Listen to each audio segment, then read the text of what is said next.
ஒரு அழகான காட்டுல ஒரு யானை குளத்துல குளிச்சுட்டு ஃப்ரெஷ்ஷா தன்னோட வீட்டுக்கு போயிட்டு இருந்துச்சு. அப்ப முன்னாடி ஒரு பன்னி அது முழுக்க சாக்கடையில விழுந்து கெட்ட வாசனையோட ஆப்போசிட்ல வந்துட்டு இருந்துச்சு. இத பார்த்ததும் யானை தன்னோட வழிய மாத்தி வேற வழியில போக ஆரம்பிச்சிச்சு.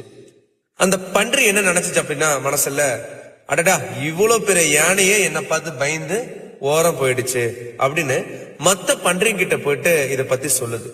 கொஞ்ச நேரத்திலேயே இந்த கதை யானை பண்ணியை பார்த்து பயந்துட்டு போயிடுச்சு அப்படிங்கிற கதை மொத்த காடு முழுக்க பரவிடுச்சு. இதை கேட்ட மற்ற யானைகள் அந்த யானை கிட்ட கேக்குது, நீ உண்மையாவே பன்னியை பார்த்து பயந்து பாதையை மாத்தினியா அப்படின்ட்டு. அதுக்கு அந்த யானை சிரிச்சுக்கிட்டு என்ன சொன்னுச்சு அப்படின்னா, ஆமா இங்க கேட்டதெல்லாம் உண்மைதான். நான் குளத்துல குளிச்சுட்டு வரும்போது எனக்கு ஆப்போசிட்ல வந்த பன்னி சாக்கடையில விழுந்து வந்திருந்துச்சு.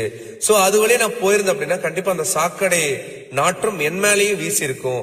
அதனால நான் பாதையை மாத்தினேன் அப்படின்னு அந்த யானை சொன்னிச்சான்.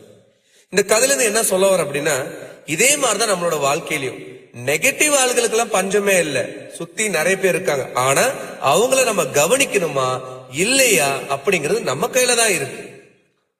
ஒரு நெகட்டிவ் தாட் நம்மளுடைய முழு நாளையே கெடுக்கும், ஏன் முழு வாழ்க்கை கூட கெடுக்கும்.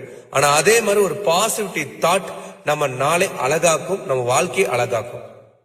அதனாலதான் சொல்றேன், யானை மாதிரி இருங்க.